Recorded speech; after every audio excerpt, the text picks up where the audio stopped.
Hello and welcome to Crucible of Words for more dedicated legacy action. Happy New Year to all you lovely people out there. We are playing some Death and Taxes. This is a list that Cena took to win a legacy challenge, and Death and Taxes has not been good for a while, so it's nice to see it back up on its feet a little bit. So this is the list we are playing today. It's a black-white build that is trying to use the Overlord of the Balemurk as its way of really going over the top here. So this enters or attacks with mill 4 and get a non-avatar creature card or planeswalker card from our graveyard to our hand. So this, in my experience, tends to just rebuy Solitude every single turn and just shuts the game down if your opponent's trying to win with creatures. So we have this, which we can obviously blink with our Yorion, as well as blinking with our Flickerwisp and our Phelia Exuberant Shepherd, which has become kind of the go-to 2-drop in Death and Taxes decks, replacing things like Thalia. We also have some White Orchid Phantom. This is very good against a lot of the decks at the moment. Things like Eldrazi and stuff like that, where they're going to be having these lands that they need to have in play, and we can take them out for our opponents. We've got some Orcish Bowmasters for blue decks. Got a bunch of removal in the form of our Plowshares, our Solitude. We've got some Skyclave Apparitions in there as well. We also have a Stoneforge Mystic package, which includes a card you might not be aware of. Phantom Blade. This is a 5-mana equipment. When it enters, attach it to one target creature you control, destroy up to one other target creature. And it's +1/+1 and menace. So basically, this is a kill spell that we can tutor for. It's from the Assassin's Creed set, so we can just dump this into play as a removal spell. Pretty cool. We've also got Pre-War Formalwear. This is a new one that you might not have seen from the Fallout set. This gets you back a creature with mana value 3 or less from your graveyard. We're already milling ourselves with things like Overlord, but you know, our creatures are going to die here and there. We can get back a Recruiter or just get back a Stoneforge and keep going. Got a Lion Sash, a Graveyard Hate, and a Kaldra Compleat here. We are playing Aether Vial. I think this card is a little bit slow for Legacy these days, but you know, it's obviously done well for Cena, who won the challenge with it. So hopefully we can emulate that a little bit. Thoughtseize to take apart their hand a little bit, which is one of the reasons we're dipping into black here. We've got a bunch of funky lands. We've got our Wastelands, Karakas, a couple of Backstreets alongside a Witch Enchanter. This is an interesting one we can play as a land and then Flickerwisp it, and it comes back as a Witch Enchanter to blow something up. That's something that I haven't got to do yet, but it's pretty cool. And yeah, that's pretty much the main deck. Sideboard-wise, we've got some tools to beat combo decks of varying stripes, and whether it's graveyard or just trying to put stuff in off of Green Sun Zenith type action, we've got Grafiter's Cage and things like that as well. We've got Wrath of the Skies and Plague Engines to try and take out either like lots of little creatures, or we can take out lots of little permanents like Urza's Saga and Urza's Saga Construct and that sort of jam. And we got a couple of Disruptor Flutes to like lock down some various bits and pieces. So yeah, it's going to be probably quite a grindy league. I'm no expert at playing Death and Taxes. There are definitely some people out there who like playing a bit of Death and Taxes. But I'm going to do my very best for this one. This is the deck from Cena that just won the Legacy Challenge. So please remember to like and subscribe. And if you want to see my videos early, it's just £1 a month to do that on YouTube membership. Alright, let's do some Death and Taxes. Alright, so this is our opener. I think this is fine. It's a little bit on the slower side. We're going to need to find some black mana somewhere on the line to this. But we can do that. So what we want to do here is just start going up with the Aether Vial and just wasteland our opponent a little bit, get this White Orchid Phantom and just try and mana denial plan. Play as Plains and as Aether Vial. A Scrubland. A Thoughtseize. So I imagine we probably just lose the White Orchid Phantom here, but we'll see. Because we obviously can't play the Overlord, and the Source Plowshares doesn't have any targets yet. They might have some stuff, but we'll see. We're probably going to be on Team Wasteland for the next couple of turns. My opponent said rude in the chat. Maybe it's all our mana destruction that is annoying them. We can but hope. So we will tick this up. I will happily fire this off because we are making progress. Because we have got this, which is advancing us over time. So if we slow the game down, we get more use of our Aether Vial, and then we get to break the parity on just trading 1-for-1 lands here. A Tundra. Okay, so probably looking at some kind of, could be like Esper Vial type stuff. They're not a Yorion deck though. Could be like Esper Dreadnought. A Stoneforge Mystic. Don't mind having access to that one. I think I would like to Wasteland here. And then our opponent's turn we can fire in this Stoneforge. If we suspect that they are a Stiflenaut deck, maybe we're supposed to do this around them having a land. But we also don't want to just get Thoughtseize. Just if we wait till the end step to put this in, we know what sort of tools our opponent is going to have to work with. Cavern of Souls. I assume it's going to name Wizard. Okay. But they can't stifle off of this, so we are free to just roll with this one. then we're just going to get the Kaldra and do some Bastion here. We'll leave this on 2 for now. We can go and get a basic Swamp here to avoid any potential Wasteland shenanigans our opponent may have. Let's put in our big weapon here of the Kaldra Compleat. Send this one in. So I don't know if we want the Phelia or if we want the White Orchid, so we're going to wait and see what our opponent does. The chances of them having a basic are quite high, so this is unlikely to take them off of colours. I'm just going to put in the Phelia. This can go and get us some more Stoneforge Mystic action. We find an Overlord of the Balemurk. This also does some work for us. We'll leave this on 2 for now. Thoughtseize. Now if we just attack like this, we'll blink out the Stoneforge. I'd like to Thoughtseize and see what our opponent's doing here. They might just scoop in response to the Thoughtseize, so they don't give up any more information. Wizard plus Esper mana. Alright, they did not want to show us anymore. So if they've got Counter Souls and they're playing on Wizard, I kind of expect them to be... The fact they're not playing a lot of creatures... I guess we didn't really give them the opportunity to play much in the way of creatures. But I'm kind of expecting them to be some kind of Thassa's Oracle, Lash Gordon style deck. So what actually helps us out on those sorts of situations? Honestly, I'm not really sure there's much we actually want here. Like, maybe we want these Disruptor Flutes, but maybe we're not doing that sort of thing. It's hard to say, because we kind of buried our opponent. We didn't really get to see what they're up to. I think I'm inclined to go in again. We could take out the Sash. We don't know if our opponent's running some sort of graveyard-based plan, because we just stripped away their resources so effectively. Alright, we're just going to go back in. We're really good into sort of like mid-rangey and slower sort of blue decks that aren't Nadu. I think Nadu's probably a little bit taxing for us at times.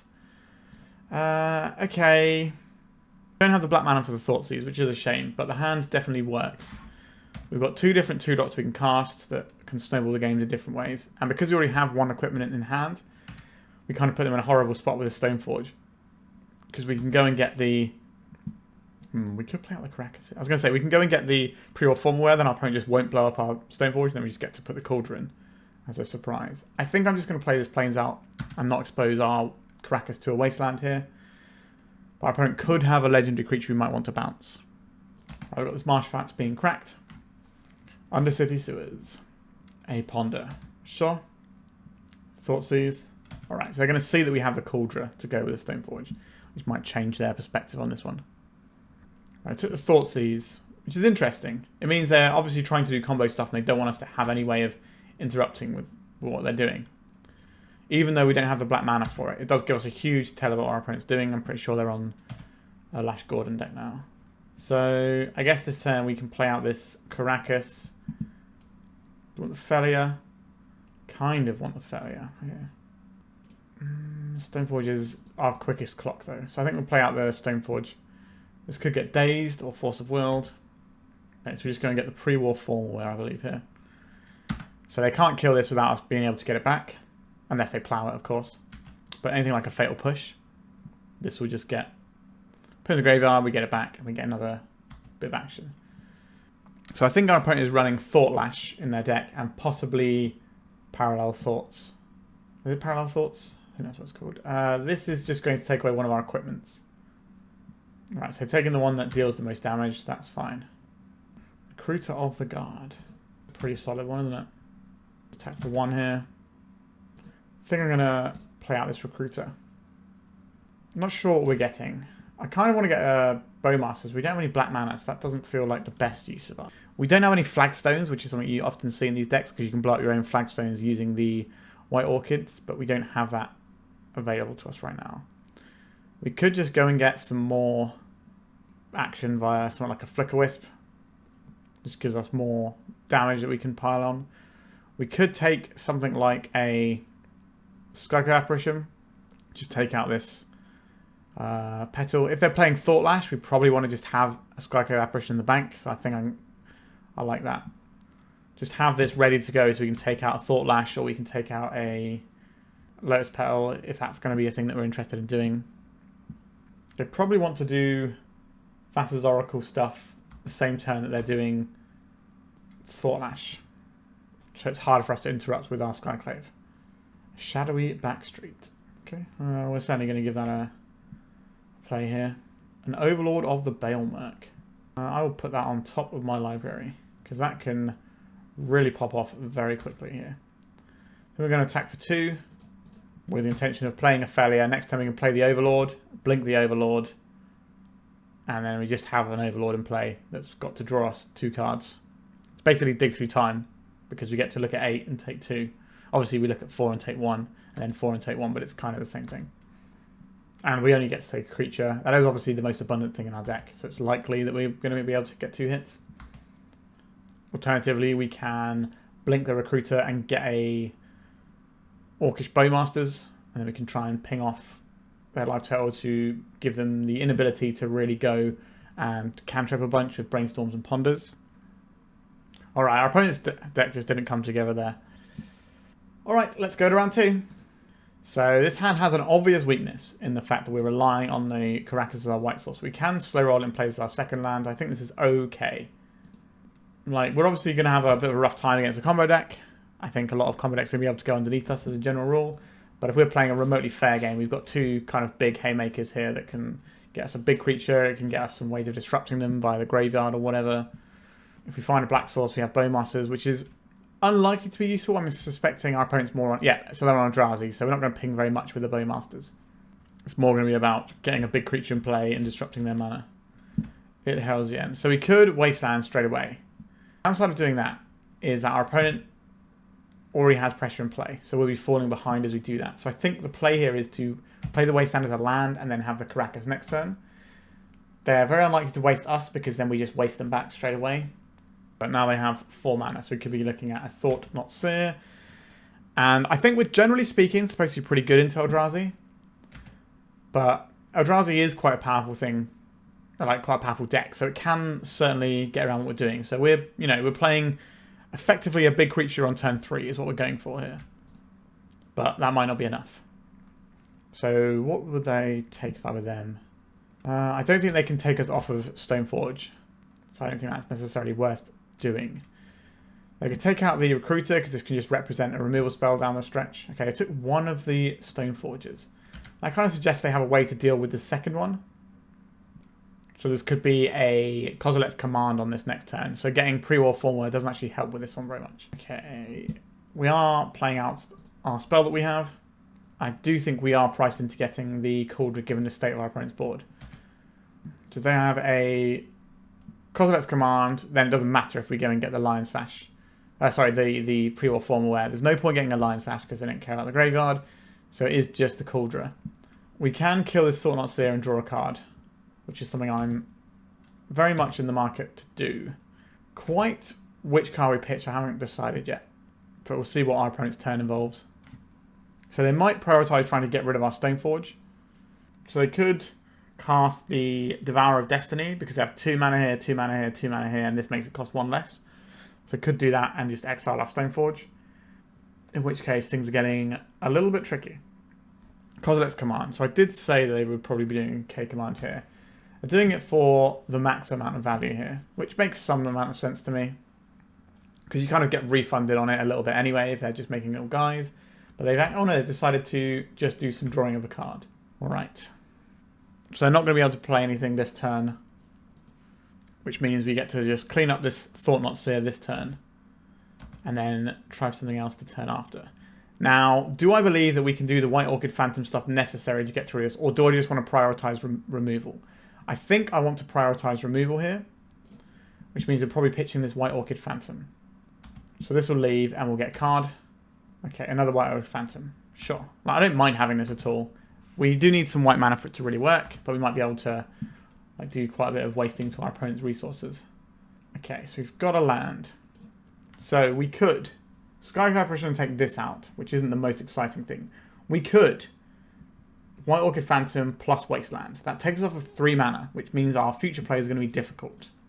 I think we're definitely getting a white source, and I think we should probably just get a Scrubland. It does leave us exposed to Wasteland, but we already are exposed to Wasteland. So we can't really afford to play around that.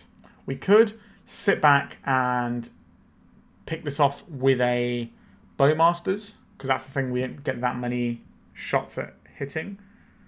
I think this means we're probably going to Wasteland the Eye, because the Eye produces potentially a lot more than 2 mana in a turn. So we get rid of the Eye. So we could play this Phantom and take out this Eldrazi Temple. Or we could try the Bowmaster and take it. I wanted to try and take this out and then save the removal for the next thing. Because we play this, they just don't attack because of the first strike on it. Which is kind of fine. But if this gives our opponent green mana, that might unlock Sowing Mycospawn, Spawn, which I didn't really want to do. Alright, here is probably the Sowing Mycospawn. Spawn. That's probably game right there, to be honest. This card is just absolutely brutal in fair matchups. Okay, we'll play this one out. I will ping the Herald's End once. This way it can't attack without dying to our 1/1. This means they just won't attack. We kind of miss the damage, but if we don't do this, then they can attack with this and just trade for a whole board. Okay, can we draw a land here? No. Alright, I think we are going to lose this one. If they have another Mycospawn, then we're just completely dead and we just have no resources to play this game on. Alright, so have another Ivugan. Doesn't matter that we built the previous one. Maybe we could have stranded this in their hand by hitting the Eldrazi Temple, but I've played against Eldrazi many times. This is tapped for like 6 to 8 mana. Okay, we're not going to beat another one of those. It's not worth our time when these games can get a bit long and grindy. So, what would we like for a matchup like this? Plague Engineer on Eldrazi stops their spawns from working, which is actually kind of relevant. So I wouldn't mind having access to that. I don't think Wrath of the Skies is going to work because they are trying to jump the curve by playing soul lands. They can play higher mana value stuff, so this isn't really going to be able to pick up very much.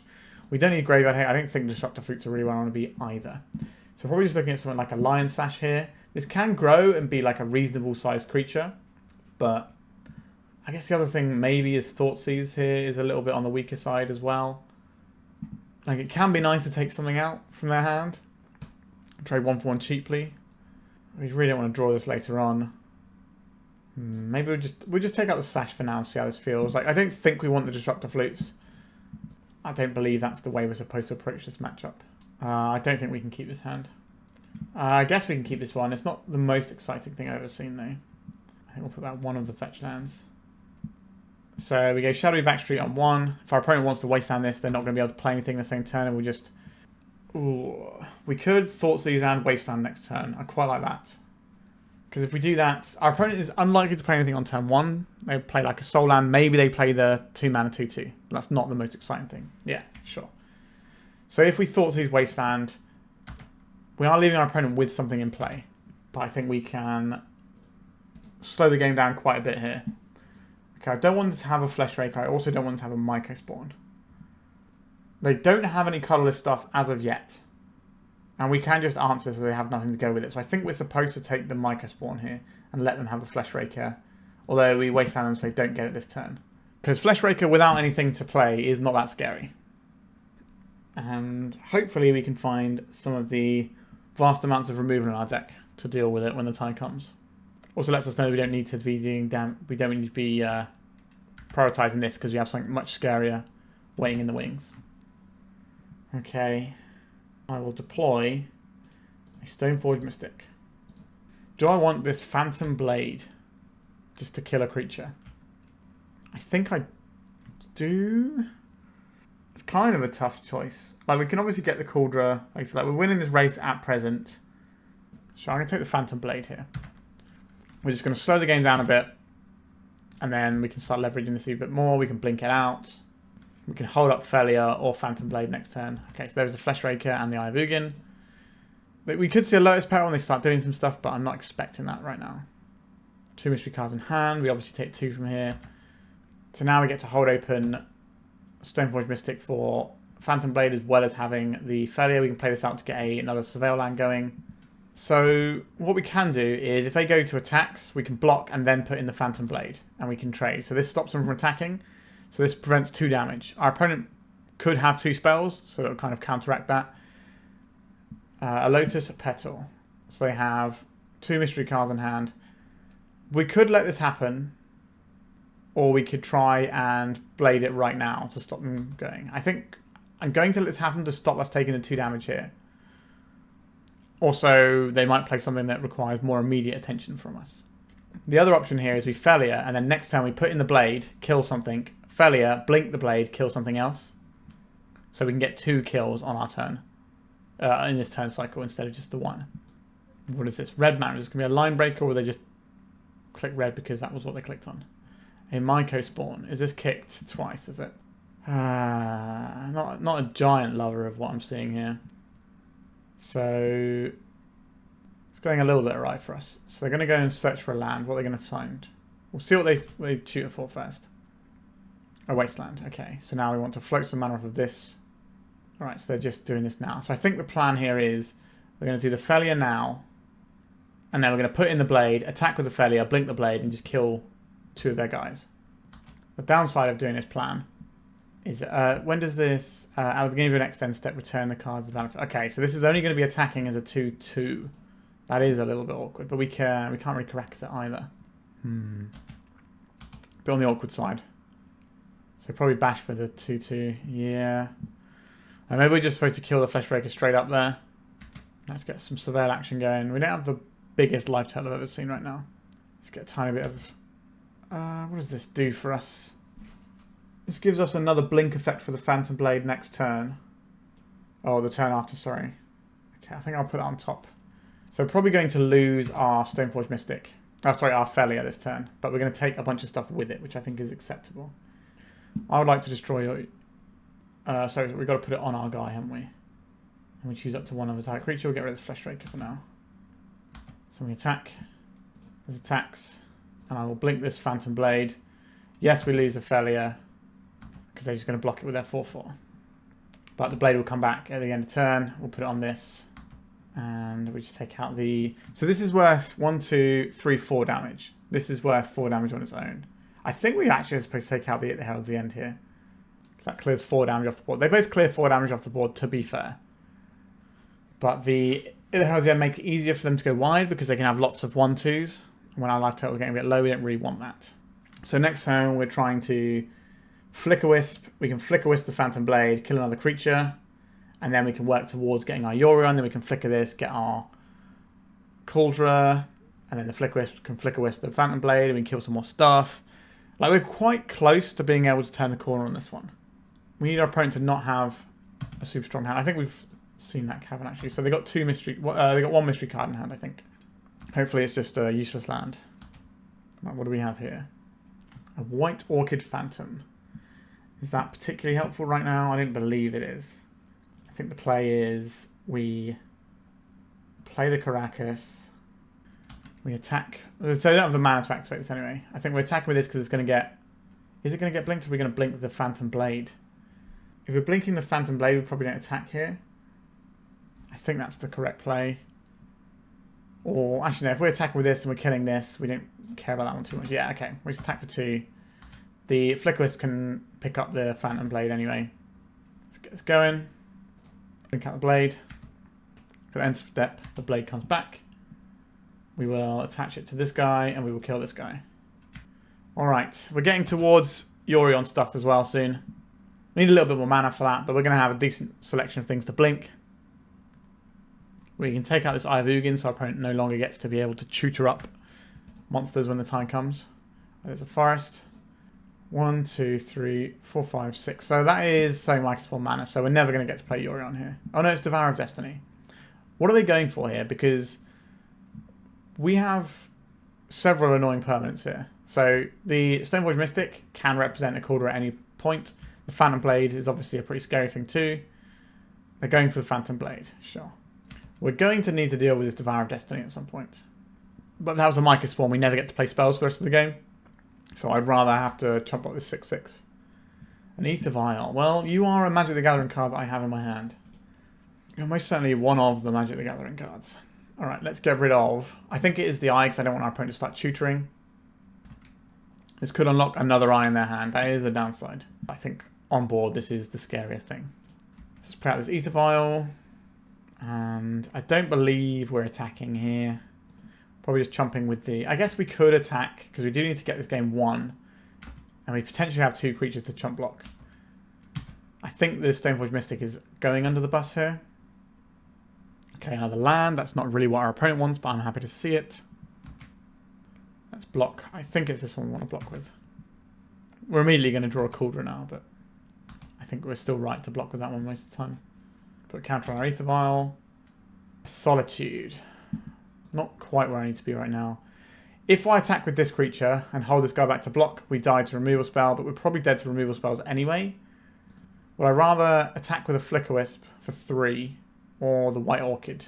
I guess we could just keep them both back and try and play a little bit more defensively and hopefully get this Solitude off. We should have put the Yorion into hand. That was an error there. Yeah, not putting the Yorion into hand there sucks big time because we could just kill their Devourer of Destiny here. Yeah, that is a pain. I should have done that one. I do not play a lot of Death and Taxes, as you've probably guessed. Alright, it was just an objective mistake there. So now this comes in. I believe we are supposed to block this with the White Orchid Phantom here. Yeah, so we could have just cleaned this off. And then our opponent doesn't get any cards with the Thought-Knot Seer. And we'd have been in a much better position. So I think we're going to lose it because of that mistake.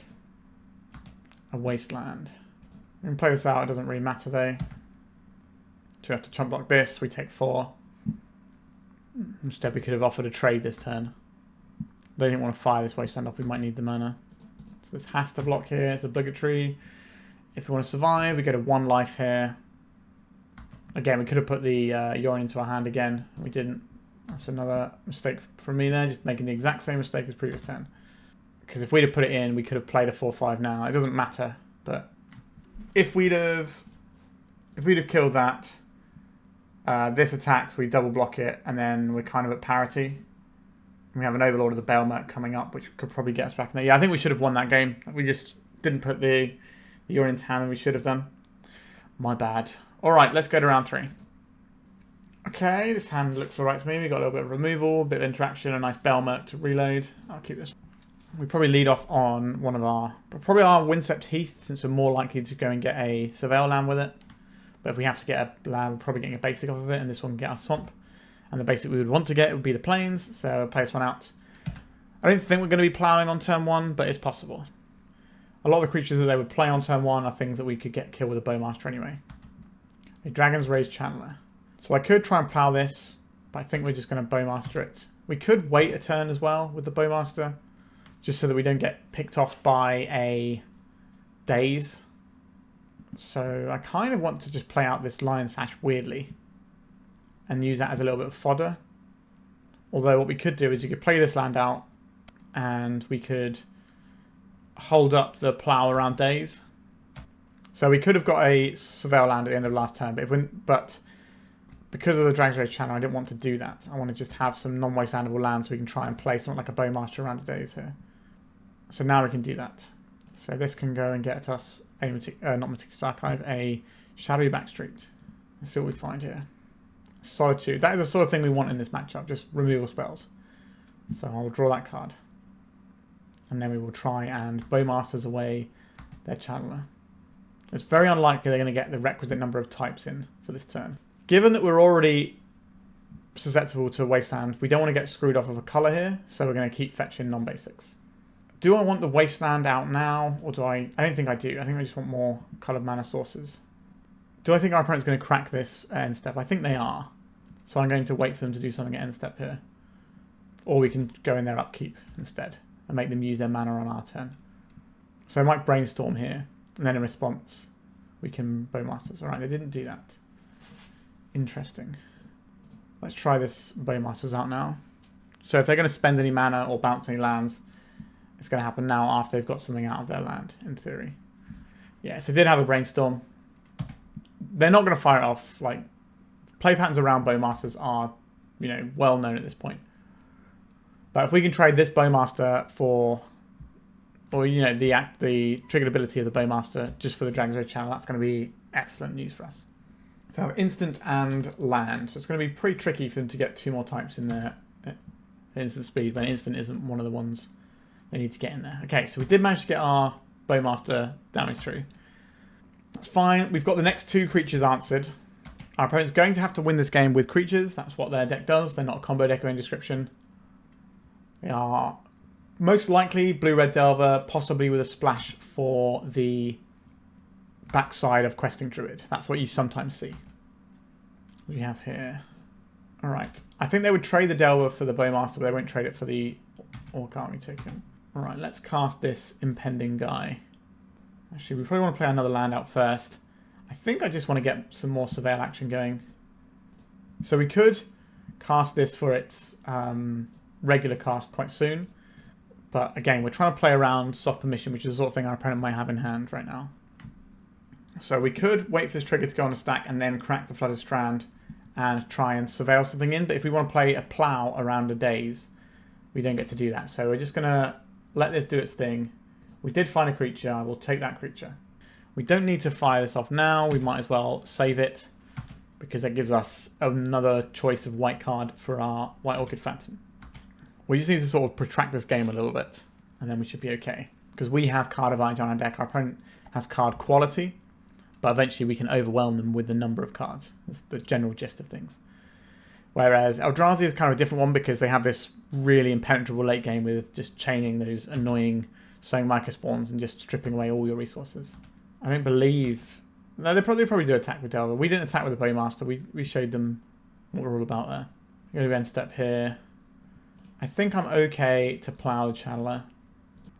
And then we have this for days. If they don't daze here, then we just go and crack our Surveil land. So they might just be firing something out on the way out just so they can get access to some surveils before it's gone. Right, so there is the green source probably for the backside of the Questing Druid. We could even see a Seek the Beast now. Yep. So surveil. They milled off a bauble, so they're going to gain more life now, but this is unlikely to come down to life totals. Well, they've got a Daze and a Brazen Borrower. So they could Daze this if they wanted to and force us to crack this fetch to pay.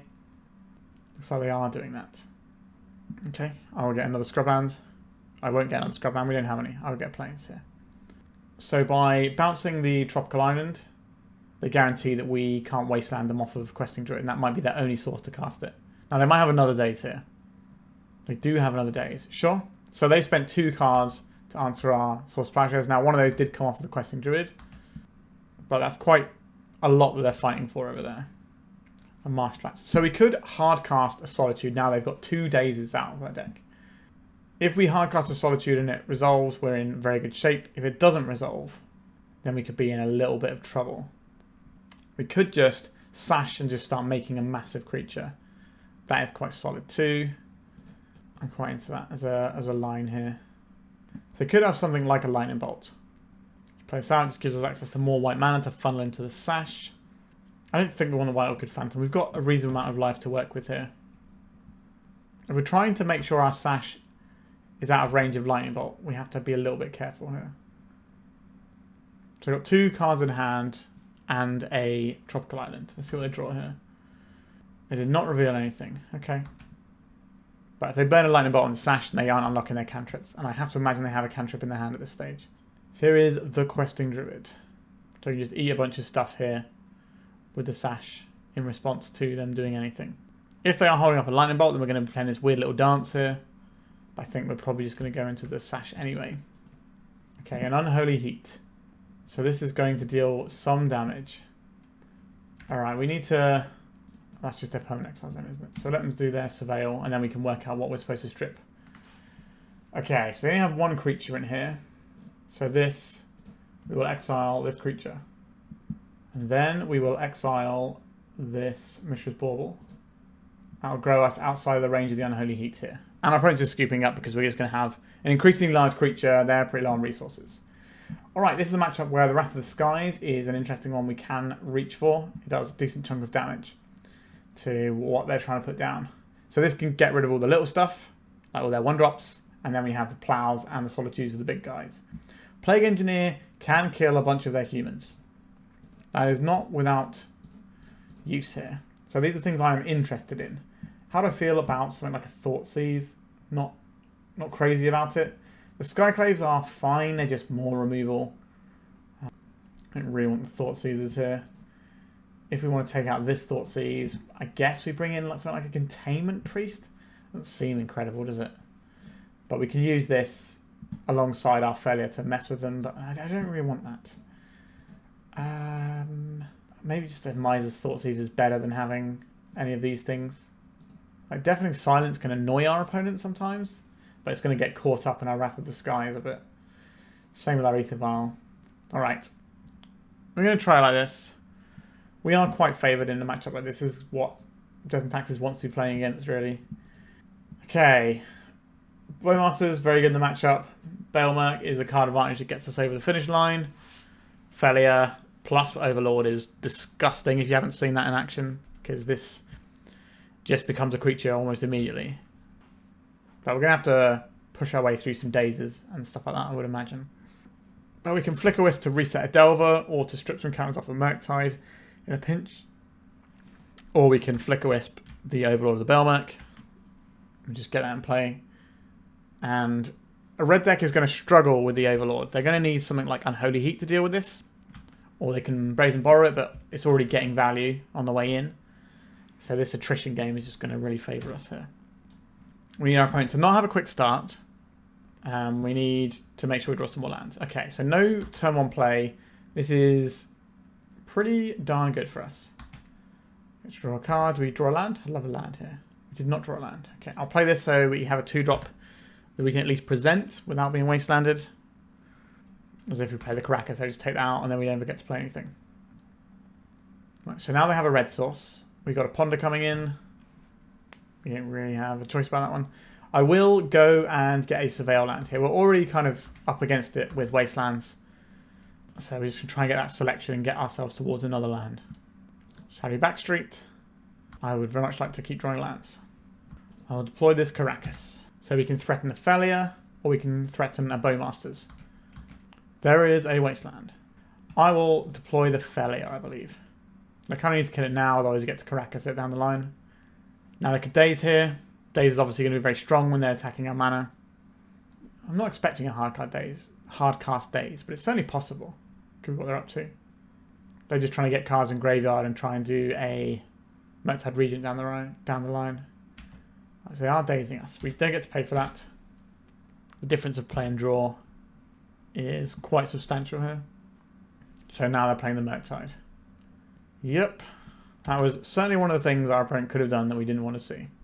It's only a 5/5, but that's a lot when we don't have the most amount of damage in the world, the most amount of mana in the world, so we can't actually deploy any of our things. The Skyclave's not looking great right now.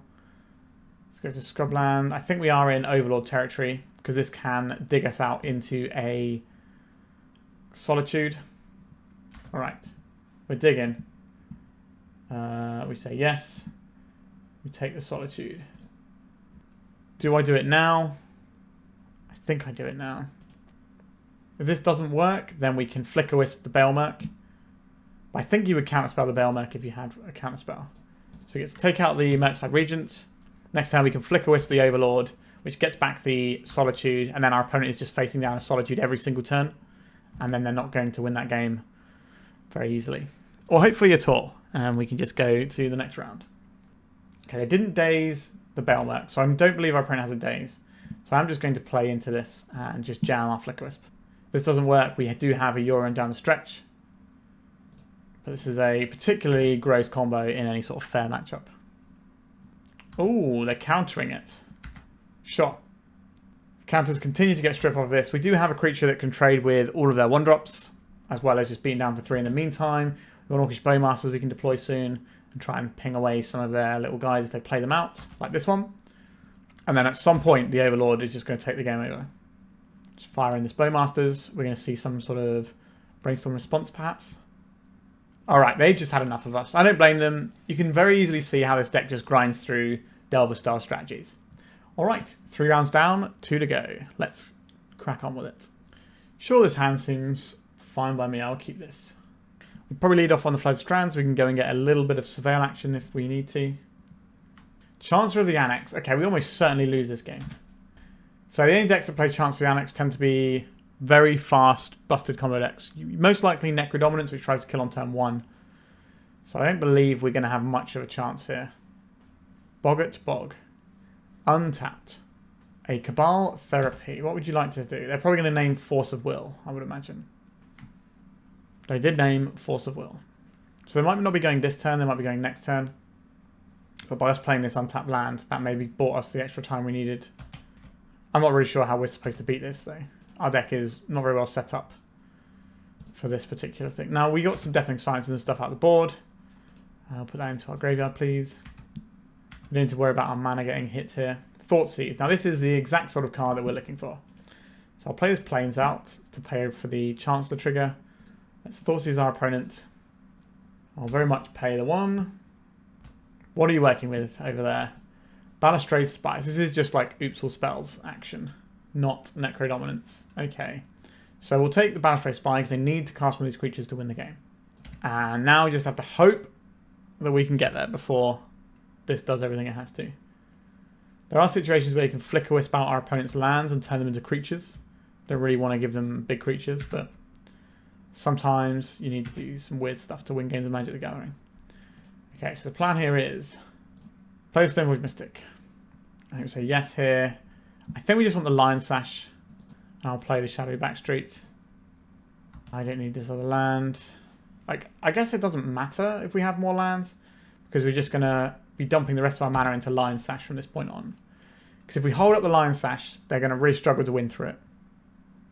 Garden of Freyalise. So that's what they drew this turn, or last turn. Are they going this turn? If we get one more turn, then I think we're okay. Okay, they've paid the life here. Is this just a Poxwalkers? It is just a Poxwalkers. Alright, we're on the beatdown strat. Don't care about that. There's a Windswept Heath we knew about. I think I just play this Prismatic Vista though. I do want this in play right now, I think. I think I'm just going to deploy it for its regular price here. I'm going to crack our Prismatic Vista. The only counterspell they have is Force of Negation.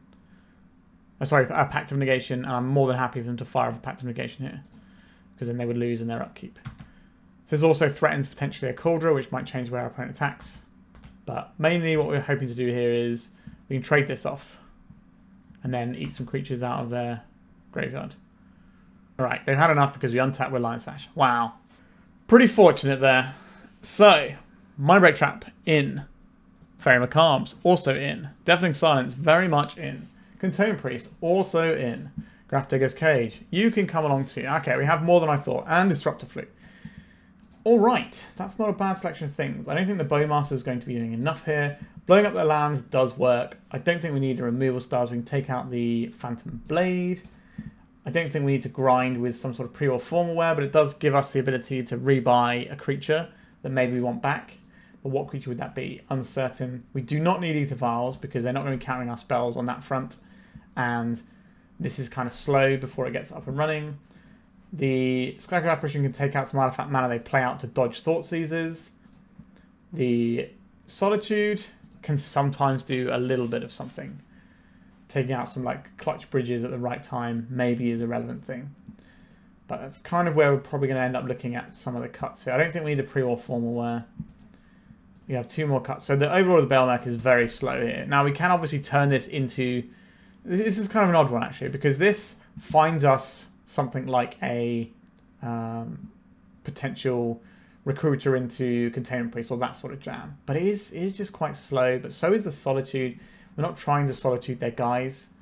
So maybe we're supposed to get rid of the Solitudes. Are the Solitudes better than... Actually, Solitudes are probably better than Skyclaves a lot of the time. Because the Solitude can be played for 1 mana. Sorry, for 0 mana, so we can get rid of the Chance of the Annex trigger, which is sometimes relevant. Okay. I like some of these cards we have. I don't think it gets better than this for us. I don't think this is good enough to win the game, though. Our opponent might be mulliganing to something like a Force of Vigor, so they don't lose to like a Leyline, which gives us more time. But I suspect we probably lose this one. They did not reveal anything. True Oath getting cycled. Sure. Agadim, tapped or untapped? Tapped, okay. Maybe we can Wasteland them? A Lion's Eye Diamond. Sure. Are we looking at a Charbelcher pivot here? That's quite likely. So I think we take this one and see what we can accomplish. Garden of Freyalise. Okay. A Dark Ritual. This is going to be a Goblin Charbelcher. They're going to fire off with the Lion's Eye Diamond, and we're going to die. But we get to see how they sideboard and see if it makes any difference for us. Let's have a look. I imagine they are still running some amount of the Undersea Informer package. Yeah, they are. Okay, sure. So our stuff that we've got is still fine. I don't... Maybe we do want these Wrath of the Skies. Maybe that is an option that we should be considering. Maybe they're better than some Solitudes. Maybe we want the Apparitions instead of Solitudes. They probably have Chancellor just to stop us having a turn 1 play, so that makes me want to have these Solitudes just as a potential out to that. Maybe we'll take out one of the Overlords. I know that seems really weird because these are bad in the matchup, but I'm thinking about what our opponent has shown us and specifically how they would go about beating us. Like if they have a chance on 1 and just combo on turn 1, that's really, really strong. Right, well, we're obviously going to keep this hand. I didn't play anything out on turn 1. I believe we are going to cast a Thoughtseize first. Okay, what do we have here? Chrome Mox, Dark Ritual, and a bunch of other stuff. Okay. So we can't take them off of the Balustrade Spy, so that's pretty bad news for us. That means you probably take them off of this Dark Ritual. That's the easiest way to get up to the mana they need to get to 4. They still have like 3 mana. What? It's about 3 mana here, is it? So they got the Chrome Mox and this. So they got 2 mana. Okay, so we've got 2 mana. That's not the end of the world for us just yet. I certainly feel like I am in danger. The Deafening Silence here should be useful. They're quite like to play out stuff like the Chrome Mox and the Lion's Eye Diamond here. Okay, so they drew the Boggart Bog for turn. They're not playing anything out, which is brilliant for us because of the Deafening Silence. So we get to jam the Deafening Silence here. And I have to slow play out a bunch of their mana. And next turn we play out the Disruptor Flute on Balustrade Spy to make this cost 6. Make it cost 7. That's pretty handy. Although we can also name Goblin Charbelcher with this. But I think we should play around what's in front of us.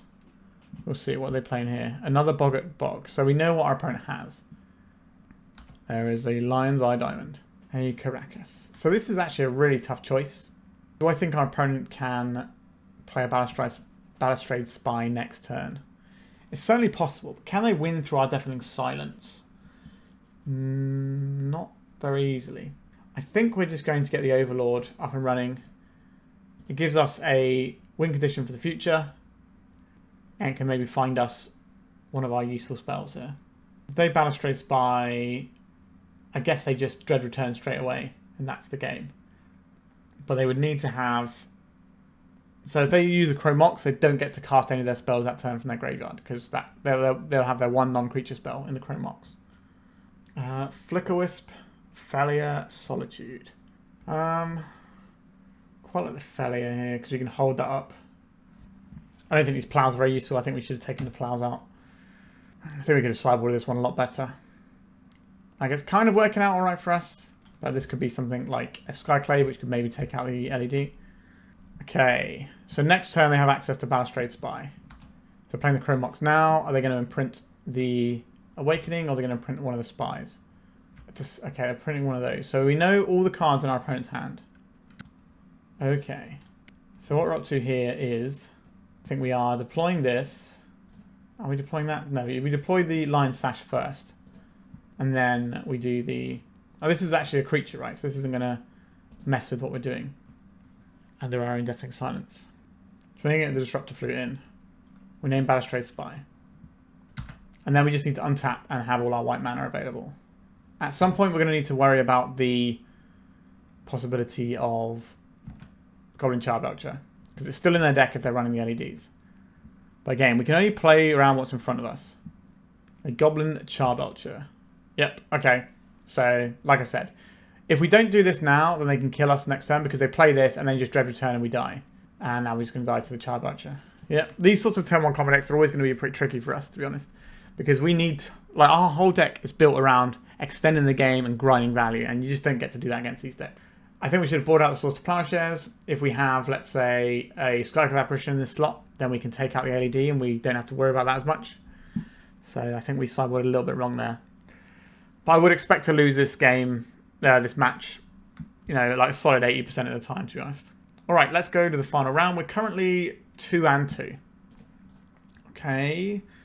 Kind of awkward if we want to curve, but maybe we'll draw a land. We'll see what our opponent's doing. We are quite likely to have to fire off a Thoughtseize, but we'll see. This probably isn't going to go very well for us. If we're getting unmasked straight up, so this could be a reanimated deck, Could be some kind of Necrodominance combo deck. We just don't know. It could be Oops or Spells. They took our Solitude. That suggests maybe more towards the Reanimate side of things, but I don't know. They have seen the Thoughtseize and didn't take it. I suspect we're getting oopsed this turn. There is the oopsings. I assume it's going to be a pretty stock list, but we'll have a look, because there's a few different variants of this deck right now. So this is a Pact of Negation, Unmask build. Okay, yeah, I've seen enough. So, that was fun. Let's try and board in a bunch of stuff to make this better. So we want these, we want these, we want the Mindbreak Trap. I think we want all of these things. So what did we decide last time? We don't want Pre-War Formalwear, we don't want Phantom Blade. I think we don't want these Swords to Plowshares. I think the Aether Vials are pretty slow. We didn't see Chance of the Annex, but maybe that's something we can still play around a little bit here. The Overlord of the Balemurk is quite slow for what we're trying to accomplish here, so that probably needs to go. Although the Bowmasters are also pretty bad. Would I rather have the Overlord, which can at least dig us towards something like a Containment Priest or whatever, and can maybe represent a quicker clock? Right. There's a 3 cards left to cut, so maybe it is just the Bowmasters. We can try this. Again, I don't think an 80 card deck, which is having to board in all these cards, like this is most of our sideboard is trying to fix the hole in our matchups against these quick combo decks. And I'm not sure we can fix it enough. Like we're probably going to, if you're in like a 10 round tournament, or let's say you play this matchup like 100 times, having this many sideboard cards means that you're going to win some number of those games because of it. Is that enough to make me want to do that instead of trying to shore up all the other matchups and just saying, okay, we're going to lose that matchup most of the time? Because even if we do all of this stuff, we're still going to lose if we're on the draw, if we lost the die roll. So that's a lot. Yeah, it's a lot of stuff to be boarding in for a matchup where 50% of the time it won't matter. Alright, we have won the die roll because we lost the first game. So we at least get a chance to put something good into play right now. None of this does anything, so we have to mulligan. Like the Wasteland sometimes works. Okay, this is the hand we have to keep, even though it doesn't play magic. That is the nature of the Oops or Spells deck. Not a giant fan of what I'm seeing here. I think it's the Solitude that goes. So this tells our opponent that they have to play around a bunch of stuff. Alright, we could try and go to 6 or try and find like the turn 1 Deafening Silence or whatever. But we have like 4 cards in this hand that we are interested in. And we only need 1 land to be able to deploy 2 of them. We can already deploy 2 of them. Alright, we're going to get Thoughtseize or Cabal Therapy here. Cabal Therapy. So they can miss on this one. I wonder what they name. Probably Fairy Macabre would be my guess. But Fairy Macabre doesn't always beat these decks if they have the mana open. They can play around it. They named Fairy Macabre. Alright, and now we also get to see our wares. If we draw a land and play the Silence, then we're in reasonable shape. If we don't draw a land, then we're obviously in pretty bad shape. But that's the thing with Oops or Spells. It completely changes the dynamic of how a game of Magic the Gathering works, because you can't just play a normal game of Magic the Gathering against it. It doesn't care about trading resources or whatever. It just wants to do its thing and just hammer that home as quickly as possible. Alright, Lotus Petal. This is spell number 2. So the next spell we can Mindbreak Trap. But they're playing this out early so that we can't Mindbreak Trap it. It also gets around Deafening Silence if we can cast that. Okay, we're not casting any of our spells. And they should be able to play around Mindbreak Trap on their own. I do not believe we are winning this round. I think Oops or Spells is the second most played deck in the format right now. A lot of people just jamming because it's quick to do. And it is quite powerful and people don't have enough graveyard hate in their sideboards. So they've shocked in this life on this, or bolted in this their life so they can get the Felmire in. So they're probably going to cast something this turn. I suspect they're just working out the best way of playing around this Mindbreak Trap that they know about. But we're an 80 card deck. I don't think we can afford to go to 6 here, when a single land makes our hand a lot better. Alright, so this is the first spell. This is the second spell. Then they do their third spell. Going to be the Cabal Therapy out of the graveyard after they go and get a load of guys. So another thing I like about the Overlord here is it finds us the fairies. Do they board in some sort of other plan? No.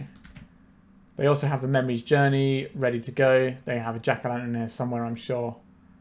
Maybe it's in their hand. Oh no, there it is, Jack-o'-lantern. So this allows them to convert any mana into green mana, which then allows them to use any leftover mana to Memory's Journey and protect cards in their graveyard. So these don't count as spells, they just jump into play. The next spell they play, we can counter spell. The problem is, the next spell they play is going to be a Cabal Therapy taking away our Mindbreak Trap. So I guess we hit this and maybe make them think that we have something else, because they were going to name that anyway. Now, we can't beat them what they're doing, but we can always let our opponent try and make a mistake. It's very hard they make a mistake because they are incentivized to go for it, given the fact that they have no cards in their library and will die if they draw another card. So I think we're going to get bodied here. We're just going for it and we're dead. Correct identified, that's what they should do. So we managed to put a 2-3 on the board. I think we definitely messed up one of the rounds where we didn't put the, against the Eldrazi, we didn't put the Yorion into our hand. We could have at least given ourselves a chance to win a game 3, I think, if we'd have put the Yorion into hand so that we could Solitude. That was just my mistake on that one entirely. I'm not used to playing with companions because, you know, most of them are all busted and banned. And it just slipped my mind for a brief minute, and that probably cost us that game. I don't know if it cost us the match because our opponent's going to be on the play and they can certainly overwhelm us, but we had a chance to maybe have a positive record there. Also, against the first Oops Spells player, I think we should have boarded out our Plows, and we should have had some Skyclave still in our deck, and maybe that makes a slight difference. Although the turn that we're playing out the Disruptor Flute, we don't have enough mana to play out the Skyclave, so it's unlikely to have mattered if we'd have had the Skyclave in hand instead of that Plow. But it's certainly a possibility. Maybe play it on the previous turn. I can't remember how the previous turn went. But yeah, so this is the deck. And we did showcase kind of the highs and lows of this deck. So we can grind through like your mid-rangey, we need to attack you with creatures decks. So Delver decks and stuff like that, we're just going to grind through them eventually. We've got some nice card advantage, we've got a solid suite of removal. We're just going to get there, right? The problem is, some of these combo decks can just really go underneath us and we can't do much about it. And that is, you know, the risk of playing a deck that looks like this. We don't have a bunch of Force of Wills or Dazes and stuff to say, okay, we can interact with every deck on some level. Thoughtseize is kind of our universal tool here that we can try and point at anything and say, okay, we can disrupt your horrible control card that's going to overwhelm us, or maybe we get to disrupt your combo card. But having 4 Thoughtseize in an 80 card deck is obviously not going to be enough to reliably put aside those combo decks. And there is a lot of combo decks in the format right now. Some of those combo decks are creature based, so things like the Cephalid Illusionist combo deck, so Cephalid Breakfast and Nadu. So we can try and pick them up with removal. Nadu becomes awkward because when we pick it up with removal, they get a card back. So if we're pitching 2 cards for a Solitude, they get a card back anyway. And then it just becomes slightly more problematic because they are having a late game engine that's better than ours, because their late game engine is I get to draw my whole deck, which is better than we get to draw an extra card every turn. So I'm not sure how this matchup looks into the various Nadu decks, which is kind of a big deal right now.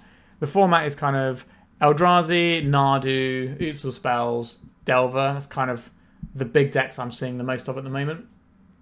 Now, we should be alright into a bunch of those. So I can understand why people are playing this, but we're going to have a horrible time with Oops Spells. And I don't think bringing in 13 cards from the sideboard in a matchup where if you lost a die roll, they get to go on turn 1 and know that you're unlikely to be able to do anything anyway for one of the games.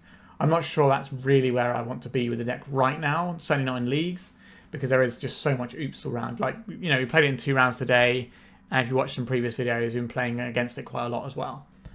So for that reason, I don't think Death and Taxes is super where I want to be, but the fact that it's good against a decent chunk of the decks that are out there, I think we are probably better into Eldrazi than it looked in this particular round, this particular league. And like I said, the Delver stuff is good too, and we're probably going to be okay into some of the Nadu. So I think it's not a terrible time to be trying to play some Death and Taxes. Certainly better than it has been for a little while, because Death and Taxes has kind of been a bit of a joke and unplayable for the last few months. And it's nice to see it back winning some tournaments. I think Legacy is always in a good spot where Death and Taxes is playable. I don't necessarily think it should be the best deck in the format at any point, but having this as a playable, viable option that can take down something like a challenge is a nice place to be. So clearly we are seeing that the bans that we had recently have made a positive impact on the format. Is the format perfect? I don't believe so, but we are so far in the right direction from where we were a few months ago, or a month ago even, that I'm having a good time in Legacy, and I hope you lovely people are too. And that is the end of this video. So please remember to like and subscribe. It does help the channel out and doesn't cost you anything.